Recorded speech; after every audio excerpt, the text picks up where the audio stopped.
말씀은 잠언 30장 21절에서 28절 말씀입니다. 잠언 30장 21절에서 28절 말씀 우리 같이 함께 읽겠습니다. 세상을 진동시키며 세상이 견딜 수 없게 하는 것 서너시 있나니 곧 종이 임금된 것과 미련한 자가 음식으로 배부른 것과 미움받는 여자가 시집간 것과 여종이 주물을 이은 것이니라. 땅에 작고도 가장 지혜로운 것 넷이 있나니 곧 힘이 없는 종류로 돼 먹을 것을 여름에 준비하는 개미와 약한 종류로 돼 집을 바위 사이에 짓는 사방과 임금이 없으되 다 때를 지어 나가는 메뚜기와 손에 잡힐만 하여도 왕궁에 있는 도마뱀이니라. 아멘. 할렐루야. 오늘 21절로 28절 말씀 가지고 지켜야 하는 기본 질서, 이런 제목으로 말씀을 나눠보고자 합니다. 21절에 보니까 세상을 진동시키며 견딜 수 없게 하는 것이 있다, 이렇게 말합니다. 여기서 말하는 세상을 진동시키고 견딜 수 없게 한다라는 말의 의미는 뭐냐면, 이 세상의 이 사회의 기초 질서를 뒤흔들어서 사회가 혼란하고 위태롭게 하는 것을 말합니다. 그게 그런 게 있다는 거예요. 근데 서너시 있다라고 이야기하는데, 뭐 세상을 혼란하게 하고 기초 질서를 망가뜨려서 사회를 어지럽게 하는 게 뭐 서너 가지 뿐이겠습니까? 더 많이 있을 텐데 오늘 여기서 몇 가지를 말을 합니다. 22절에 보면 같이 읽어볼까요? 곧 종이 임금된 것과 미련한 자가 음식으로 배부른 것과. 이 22절은 이 사회 기본 질서가 망가지면 문제가 된다 하는 이야기를 하면서 뭘 말하냐면, 이 사회 기본 질서가 무너지면 또 사회의 경제 질서 또는 경제 정의가 망가지면 어려움이 있다 하는 걸 말합니다. 종이 임금이 된다라고 하는 것은, 그럼 한번 생각을, 우리나라에서도 물론 그 과거에 이런저런 우리 역사 속에서 일들이 있었죠. 뭐 예를 들어서 물론 그 제도 자체가 아주 잘못된 거죠. 노예제도, 노비제도가 있어서 노비들이 반란을 일으키거나 뭐 이랬던 일들도 있습니다.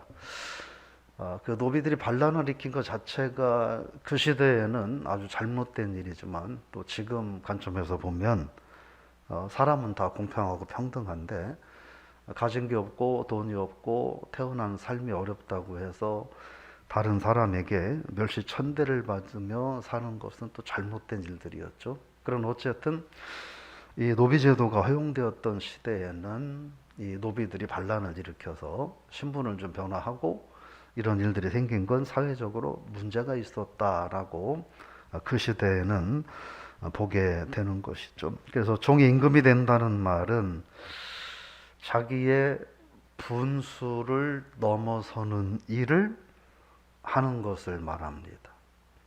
뭐 예를 들어 그런 거죠. 지금도 이 고용이라고 하는 게 있지 않습니까? 예를 들어 회사에 뭐 그 경영하는 경영주가 있고 또 고용된 사람들이 있고, 뭐 경영주가 마음에 안 드니까 당신 불러가라, 내가 경영하겠다, 이런 얘기를 한다면 그건 좀 문제가 될 수 있겠죠.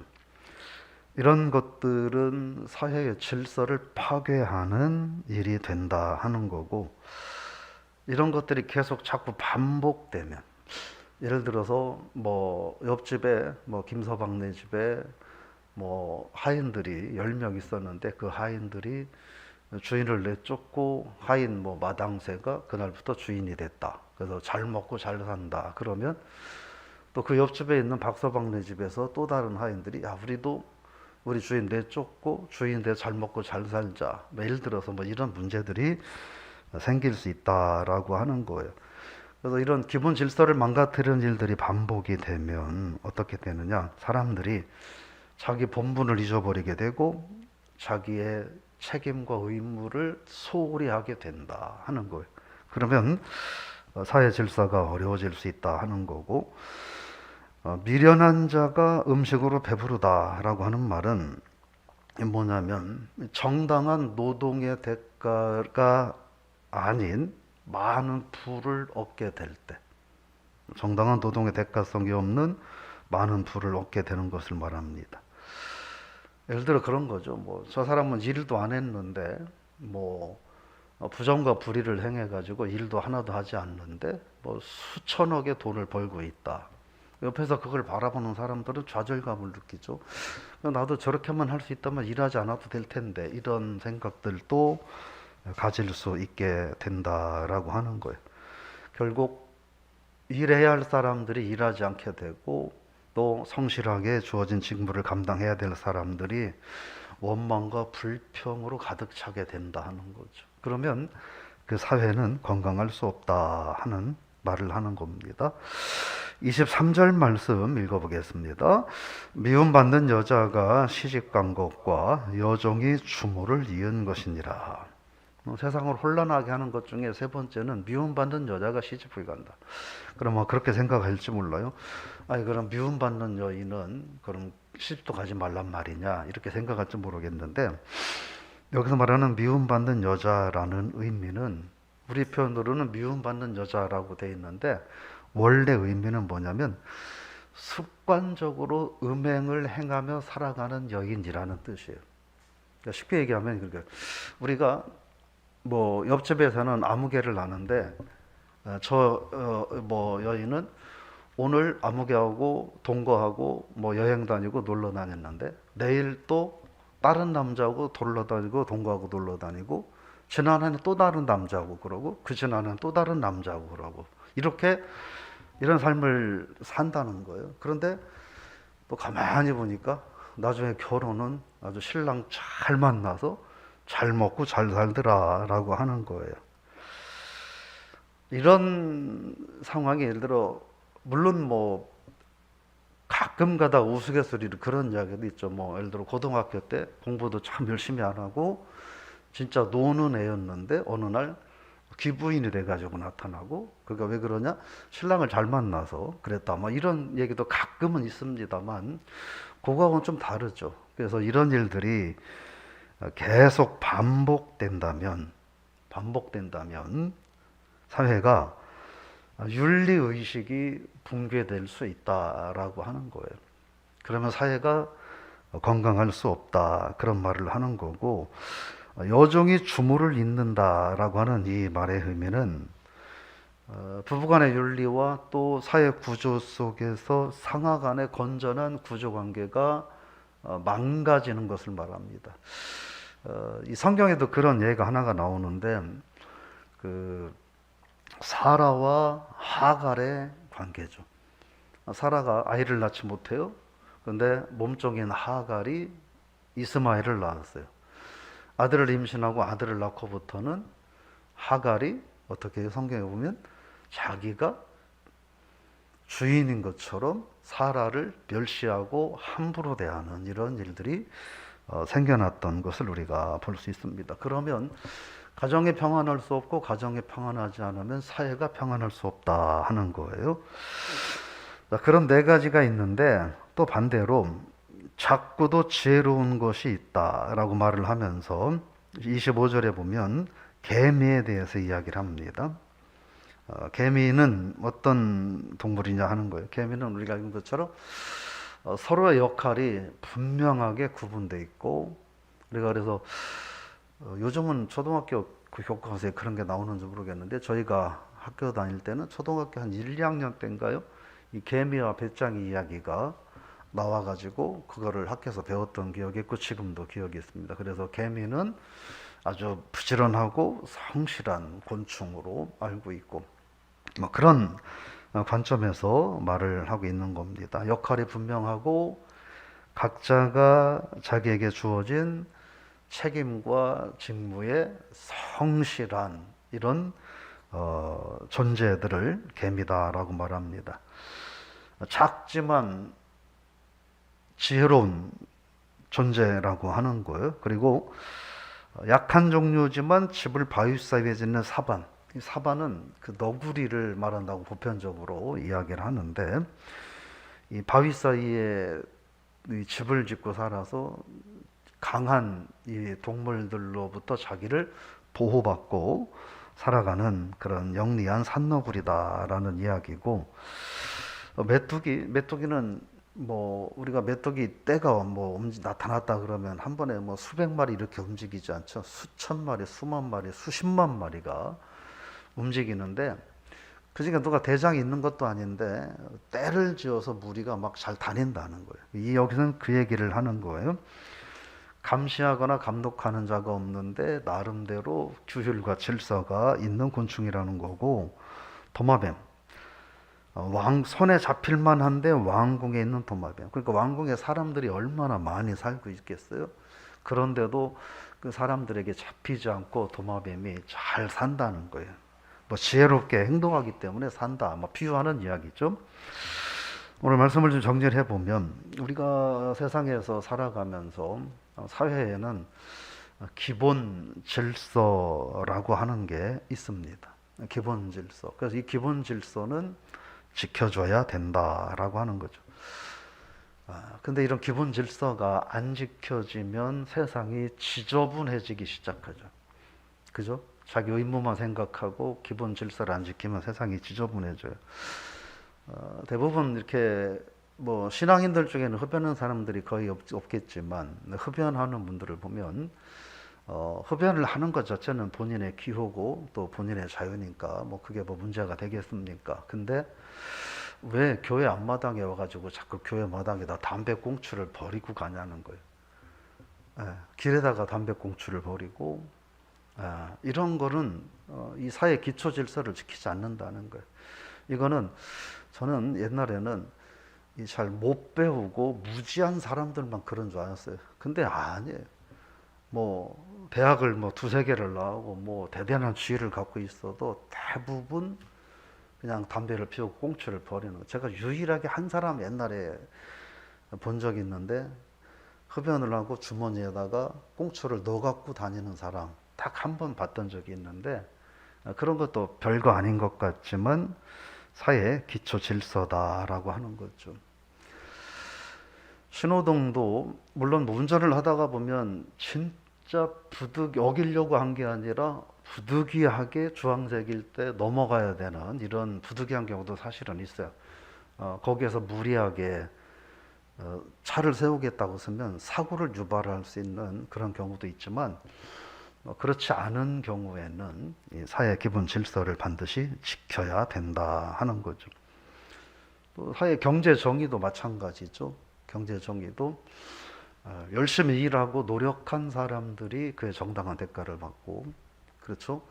뭐 수사가 될런지는 모르지만 3억 5천 넣어놓고 1,000억 원 이상 이렇게 어마어마한 돈을 받아가는 이런 일들은, 이러면 일반 서민들이 좌절감이 생기잖아요. 죽어라 일해도 꿈도 꿔보지 못할 일인데 몇 천만 원 넣어놓고 몇백억 몇십억씩 받아가고 이러는 상황이 되면 사회가 건전할 수 없다라고 하는 거예요. 그래서 사회 질서와 경제 정의는 반드시 지켜져야 된다라고 하는 거고, 이 기본 질서와 기본 윤리도 마찬가지다 하는 거죠. 우리는 그리스도인들로서 사회 기본 윤리는 하나님 말씀에 입각한 거죠. 남자와 여자가 만나 가정을 이루고 생육하고 번성하여 복된 가정을 이루는 것이 하나님 말씀에 기초한 기본 윤리인데, 지금 이 차별금지법 같은 게 또 계속 얘기가 나오잖아요. 이건 하나님 말씀에 근거한 기본 윤리를 완전히 망가뜨리는 이런 것들인데, 이런 것들도 지켜져야 인간 사회가 행복하다라고 하는 거예요. 군대에서 동성 간의 그런 행위들을 용납해주고 이러면 이거 어떻게 되겠어요? 아들, 손자들을 어떻게 군대에 보내겠어요? 그렇지 않아도 알려지지 않아서 그렇지 그런 경우도 많이 있거든요. 들어온 후임병을 선임병들이 희롱하고 괴롭히는 경우도 많이 있거든요. 끌어안고 자고 막 뽀뽀하고 막 이러는 일들도 있는데, 만약에 공식적으로 동성 간의 성행위를 이거를 허락하자고 하는 정치인들이 제정신이 아닌 거죠. 이런 기초 질서들, 기본 윤리들이 지켜져야 된다라고 하는 거예요. 그게 개인이 행복하고 사회가 행복하고 국가가 행복한 길이다라고 하는 것이죠. 오늘 말씀을 정리를 좀 해보면 우리는 신앙인으로서 하나님 말씀에 충실한 삶을 살아야 한다. 하나님 말씀을 토대로 사회 기본 질서와 또 기본 윤리, 또 경제 윤리, 경제 정의가 지켜져야 된다 하는 거고, 그러기 위해서는 나에게 주어진 사명과 본분을 잘 감당하고 거기에 충실한 삶을 살아가야 된다라고 하는 것입니다. 여러분, 우리 하나님 앞에 기도할 때 오늘 말씀대로 우리 그리스도인들이 먼저 기본적인 사회 질서를 지키고, 권사님들 빨간불인데도 그냥 막무가내로 건너가면 안 되는 거예요. 우리 권사님들 안 그러시겠지만 횡단보도 저길인데 굳이 여기에서 무단횡단하고 이렇게 걸어가셔도 안 되고 그렇게 하면 안 되는 거예요. 그죠? 그냥 지켜줘야 되는 거예요. 조금 느리고 하다 할지라도 기본 질서와 기본 윤리는 반드시 지켜야 그 속에 행복이 있고 그 속에 축복이 있다 하는 거예요. 제가 신방하면서 제일 안타까웠던 부분이 뭐냐면, 한 권사님이 연세가 많으신데 한 10m 가면 거기에 분명 횡단보도가 있었는데 그냥 빨리 가겠다고 10m 선에서 그냥 건너가시다가 차들이 많으니까 그 사이를 지나가시다가 못 보니까 운전자가 꽝 부딪혀가지고 크게 다친 권사님 우리 교회 말고 다른 데서 본 적이 있어요. 그래서 병원에 신방 가가지고 그래서 누워 다쳐 있으니까 뭐라고는 못하고 잘 회복하시기를 기도했는데, 횡단보도만 건너갔다면 사고가 안 났을 건데 그런 거죠. 그래서 사회 기본 질서를 지키면 내가 편안하고 내가 행복하고 사회가 안전하고 평안하다라고 하는 것이에요. 그래서 저 여러분들이 오늘 하루 그런 사회 기본 질서를 잘 지키며 하나님 말씀을 또 순종하며 살아가는, 그래서 우리들이 안전하기도 하지만 또 하나님의 자녀다운 삶을 살아가고 우리 까닭에 하나님이 또 영광 받으시는 그런 하루가 될 수 있기를 주 이름으로 부탁을 드리며 축복합니다. 하나님 아버지, 은혜를 감사드립니다. 우리가 살고 있는 인간 세상에는 기본 질서와 기본 윤리라고 하는 것이 있는데, 이것들은 서로가 합의하여 이 정도는 우리가 해야 서로가 안전하고 평안하고 행복할 수 있으니 우리가 이것은 꼭 지키자라고 합의하고 약속한 것들일 텐데, 세상 사노라면 이런 기본 질서와 기본 윤리를 거스르며 살아가는 이들도 있습니다. 저희들이 신앙인으로서 이 세상의 구성원으로서 이러한 기본 질서와 기본 윤리를 잘 지키며 살아가는 삶이 되게 하시고, 그 속에 행복이 있고 또 그 속에 축복이 있음을 기억하는 저희들 되게 하여 주옵소서. 나에게 주어진 책임과 본분을 잘 감당하고 충실한 우리가 되게 하시고, 그래서 하나님만 온전히 의지하며 살아가는 우리들 모두가 되게 하여 주옵소서. 우리 까닭에 하나님 영광 받으시고 우리 까닭에 주변인들이 복되어지는 오늘 하루가 되게 하여 주옵소서. 신앙인으로 어느 곳에 있든지 하나님 앞에 아름답고 복된 삶을 살아가는 오늘 하루가 되게 하여 주옵소서. 수술하고 또 퇴원하여 회복하는 과정에 있는 성도님들을 특별히 기억하셔서 또 잘 회복되도록 은혜를 더하여 주옵소서. 하나님, 주님 앞에 육신의 연약함을 발견하고 또 기도하는 성도님들에게도 하나님께서 오늘 이 아침에도 치유의 은혜를 허락하사 잘 회복하도록 도와주옵소서. 또 박예수도 집사님 하나님 도와주셔서 수술 잘 마치게 하시고 또 좋은 경과 있게 하셨는데, 앞으로 하나님 또 치료하는 과정 가운데서도 더더욱 은혜로 함께 하셔서 잘 마무리될 수 있도록, 강건할 수 있도록 도와주시옵소서. 감사드리며 예수님의 이름으로 기도드리옵나이다. 아멘.